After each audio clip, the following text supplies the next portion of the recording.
Boa noite, pessoal. Estamos dando início a mais um Pod Que Suco. Estamos aqui para comentar um pouco sobre a seleção de 70, o esquadrão que conseguiu reunir vários camisas 10 na mesma seleção. E seria o Pelé um infiltrado da ditadura para converter as pessoas a acreditarem na exploração de massa? Superestimado Pelé. Estou aqui com os meus convidados, Henrique e Pedro. A gente vai estar comentando um pouco mais sobre quais foram os impactos que a seleção de 70 trouxe aí pra gente, seja na área cultural, ou no âmbito futebolístico, ou no âmbito ditatorial. Cara, pra mim a seleção 70 não passa de uma grande invenção da mídia, né? Se você for ver a escalação daquele time, hoje em dia perderia todos os jogos da Copa, assim. A gente fica zoando aí o Brasil, né? Que o Brasil perdeu pra Croácia, empatou com os Estados Unidos. Seleção de 70, ganhou da Itália lá, tudo. Mas era tudo time de pedreiro, né? Os caras não sabiam nem o que era futebol na época direito. Calma aí, você tá afirmando que o Pelé não sabia o que era futebol? Cara, o Pelé, tecnicamente, não perde em nada pro Gabriel Jesus. Você vai querer falar de técnica. Tecnicamente, o Pelé não perde em nada pro Gabriel Jesus. Quem tem mais cabeceio? Gabriel Jesus. Quem tem mais perna direita? Pelé, tudo bem. Perna esquerda? Gabriel Jesus. Ainda bem que eu sou mudo. É isso, cara. Pra mim não perde em nada. E olha que eu não vou nem comparar ele com, por exemplo, o centroavante Cano, que joga no Fluminense. Pelé é totalmente superestimado. Jogando contra pedreiro, jogando contra... Você acha que o João Saldanha, então, ele tava certo quando ele queria cortar o Pelé da convocação da Copa? Cara, tá totalmente certo. Ele tava errado em só botar o Rivelino de primeiro volante ali naquela escalação, né? O real craque daquela seleção se chama João Saldanha. Que foi expulso pela ditadura da seleção brasileira. Exatamente. Certamente. Ele era comunista, né? É do jeito que nós gostamos, mano. Aqui é apoio a Cuba, um salve pro Fidel Castro. Inclusive, se associa ao Partido Comunista Brasileiro, tá, gente? Muito Filiação lá, se colocar o cash do Pod Que Suco, ganha 10% de desconto na primeira parcela do pagamento. Mas enfim, assim, eu acho que o nosso convidado Henrique, ele falou um monte de coisa absurda, né? Você tá louco, você tá louco. Você falar isso do Pelé, o rei do futebol, você é louco? Como que você afirma que o Zagallo não sabia o que tava fazendo, cara? É a seleção que mais... É a seleção que fosse bom, tá...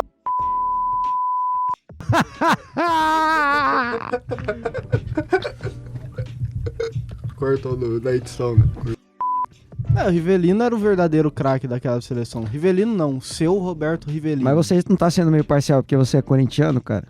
Cara, jamais. O meu clube é o futebol. Tá, mas vamos falar um pouco sobre... Vamos falar de fator técnico, esquema tático aqui, Carlos Alberto. O que você acha que foi o impacto daquela seleção ali, que conseguiu encaixar 5 camisas 10 no mesmo time, que revolucionou o futebol?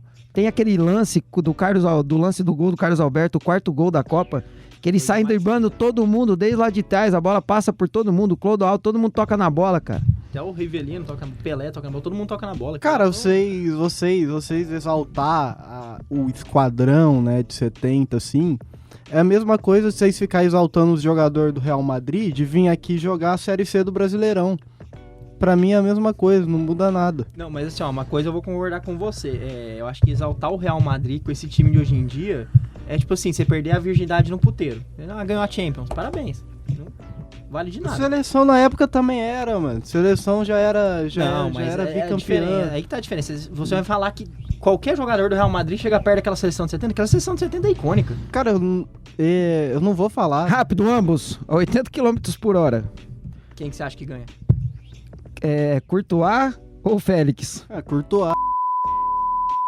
O time primeiro. Cara, o Félix era feio, né? Então, Courtois. O Courtois também é bem feio. Mas ele é rico. Félix não era rico. Ele já conseguiu fazer isso, né? Ele já provou que ele consegue.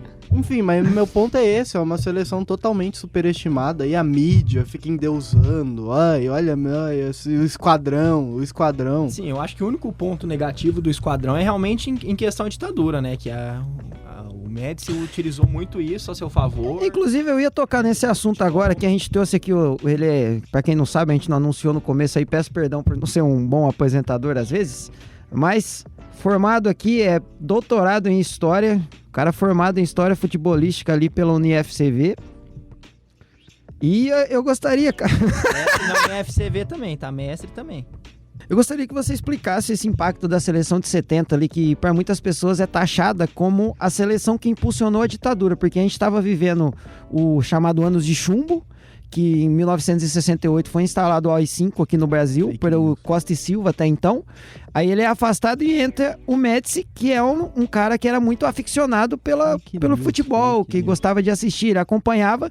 E ele resolveu colocar o dedinho dele em cima. Inclusive, como a gente conversou com o outro nosso convidado, o Henrique, aqui, que o João Saldanha, ele era o técnico até então da seleção, só que É ótima nas eliminatórias. ganhou quantos jogos, especialista em futebol? Ele ganhou todos, não foi? Nas eliminatórias ele ganhou todos os jogos, sim. Ele fez... Eram 6 jogos na época, né? As eliminatórias era tipo um campeonato só, era disputado tudo em um mês.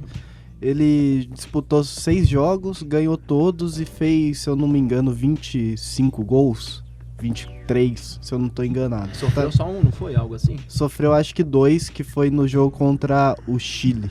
Então, para todo mundo que gosta de futebol, se a gente for analisar esses números do técnico à frente da seleção, que ele, inclusive, o Zagallo bebeu muito da fonte. Obviamente, o Saldanha ele não usava o esquadrão completo, ele falava que não conseguia jogar com isso, que também é uma besteira. Mas, cara, com esses números, certamente ele não foi tirado dali só pelo futebol. Tem o dedo do Médici ali no meio. Por quê? Por que você acha? Então, né, como o próprio João Saldanha falava, né, ele deu a declaração que o presidente, né, na época, o Médici, não queria um jornalista de esquerda no comando da seleção, né? Até porque você falou, o Médici era um grande fã de futebol, e após a conquista de 70, ele começou a impulsionar muitas campanhas, e até mesmo ali na época da Copa, a favor do governo dele, utilizando a seleção, né? A imagem da seleção, a seleção campeã, ele não lá com os jogadores.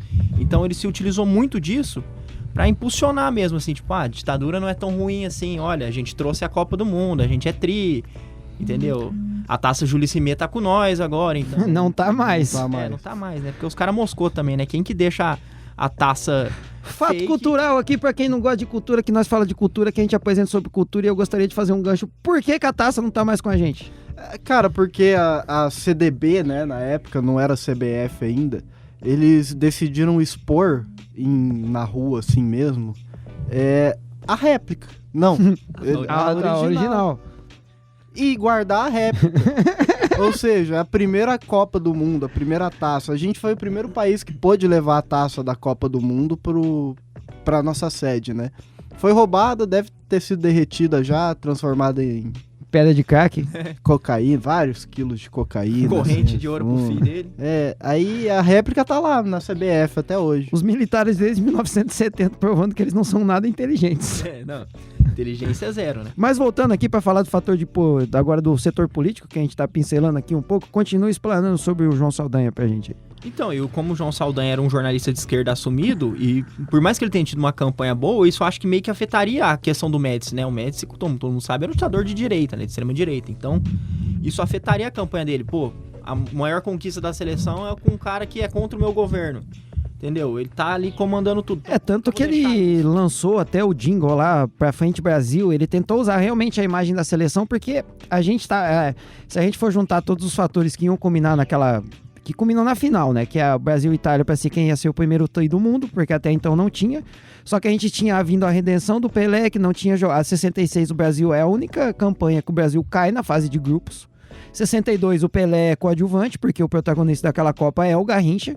Por mais que o Pelé tenha jogado 1 ou 2 jogos, ele se lesiona. Então tinha vários fatores que culminavam para você conseguir realmente controlar a população ali, porque como eu comentei que a gente estava vivendo nos anos de chumbo, que era tipo o ano mais sombrio da ditadura, que as pessoas tinham os seus direitos cerceados, eles não tinham o direito de expressar, não tinha mais direito de opinião, tanto que muitos dos intelectuais do Brasil todo mundo vazou daqui, os cantores, escritores, filósofos, todo mundo meteu o pé daqui do Brasil. Ainda bem que era só cantor ruim, não tinha um MC Saci, não tinha nada, esse cara ruim, música chata. Música de brocha, né? Chato, música ruim. Aí, voltando, então o Médici se utilizou ali daquela imagem da seleção brasileira, inclusive ele enfiou o dedo dele mesmo lá dentro, que ele Uia! Então, eu acho que nenhum de vocês falou, mas o Médici, ele ficava falando publicamente mesmo que tinha que convocar o Dadá Maravilha. Chama o Dadá Maravilha. Que ele era, o Dadá Maravilha não era do Atlético Mineiro? E Puta, tipo assim, time que foi fundado em 2013, mano. Não. isso tá certo porque não pode ter jogador de time pequeno na seleção. Também acho. Por isso que o Rivelino tava lá. Sim, a base, se você for pegar, né, era Santos, Do São Paulo, quem que tinha? o Gerson. Não, o Gerson era do Cruzeiro. Não, o Tostão era do O Cruzeiro. Tostão, O Gerson era do São Paulo, o Tostão era do Cruzeiro. E não valia um tostão aquele jogador, hein? Mas foi um falso 9 justo até, né? Sim. Acho que hoje em dia ele não, tipo, se jogasse aqui, ele ia ser reserva do Pedro no Flamengo. Não, eu acho mas... que ele ia ser reserva do Luciano no São Paulo, assim, com todo respeito. O Tostão era meio superestimado, né? Lógico que Sempre não, né, foi. Henrique? O cara era ótimo, pelo amor de Deus. Ótimo é o Yuri Alberto ali fazendo gol todo jogo. Pelo amor, Tostão, ótimo. Nunca vi um cara que tem tanta gente grávida pra homenagear no jogo assim. mano. Mas então, você falou de uma parada muito importante, né? A final foi contra a Itália, e a Itália viveu isso em 34, né? Na Copa de 34. 34, 38. Os dois, 34 e as duas. 38. Nem existia futebol em 1934, tá? Futebol nasceu logo após o Pelé pisar em um gramado, batendo uma bola. Porque antes, Você falou que ele jogava contra o Pedreira, então antes era contra quem? Contra a galera do Maternal? Edson Arantes do Nascimento. Antes era contra o time da família ali, né? O time da família. Jogava contra Unidos- a tia. Unidos- da fábrica. Unidos da Tchecoslováquia. Era contra as tias, que parava de de fazer E precisamos lasanha pra ir comentar jogar também bola. como o impacto da ditadura no futebol não se resumiu só ao Brasil, porque a gente ainda não terminou de falar tudo aqui do Brasil, porque após a vitória da seleção ali, que já tava todo mundo consumindo aquele conteúdo drasticamente, porque inclusive foi a primeira Copa no Brasil a ser transmitida em cores e ao vivo, Sim. se eu não estou me enganado. Porém, cara, quando eles chegaram aqui no Brasil, eles entregaram o troféu na mão do presidente, tem foto do Pelé ali com o Médici, então assim, muitos jogadores depois deram declarações falando que, porque a gente só se preocupava em jogar futebol, porque a gente não tava preocupado com esse negócio de ditadura, a gente não tava vendo as coisas que estavam acontecendo. Só que, às vezes, isso é só uma grande falácia, porque, cara, se você é um influente, você tá vendo o que tá acontecendo no seu país, você tem parentes ali. Você sabe o que tá acontecendo. Sim. Não tinha celular pra passar mensagem, mas, pô, eles tiveram contato, só que, tipo assim, era muita influência em cima. Eu peço perdão aí pelo Pigarro, o Pigarro é minha banda do outro, vão lá assistir meu trabalho. Se fuder, vai. Porque eles colocaram os preparadores militares pra coordenar a seleção brasileira. Por quê? Pra evitar picuinha ali, pra evitar surgimento de pensamentos diferentes. Eles já tinham mandado o técnico de esquerda embora, o comunista. Eles... Cara, mas eu acho também entra que... até, desculpa te cortar, mas entra até na questão do esquadrão. Pede mesmo. desculpa não, esse Eles quererem convocar só os melhores, entendeu? Tipo, ter o melhor de cada um dos times, até porque todo mundo naquela época jogava no Brasil. E porque também pra pegar um de cada estado ali, pra Sim, chamar a atenção da chamar a galera. atenção da galera. Um ídolo de cada um dos grandes clubes do Brasil. Cara, mas eu acho que é meio... Eu acho meio que tudo bem, né? Você ir lá entregar a taça pro presidente, tudo, porque é uma tradição de todos os países fazer isso.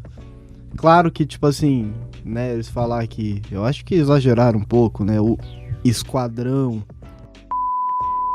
que não sabia o que estava acontecendo, por mais que seja um bando de jogador superestimado ali, mas eu acho que faz parte do jogo também. Tipo, todo país que ganha vai lá e entrega na mão do presidente. Eu acho que é normal. O Vampeta foi entregar a taça na mão do Fernando Henrique Cardoso, né? Deu cambalhota, perdeu a medalha. É complicado. Vampeta, que inclusive jogava mais do que esse tal de Clodoaldo. O camisa 5? Muito. Não vou nem falar do Gerson Canhotinha de ouro, que de ouro não tinha nada, né? É porque o ouro os portugueses já levou tudo embora, né? Já foi, já. Então a dele era a réplica, igual a taça da seleção que tá lá agora, porque roubaram a original. Bando de imbecil. Eu desafio vocês a assistir um jogo daquela época e não dormir. Obrigado.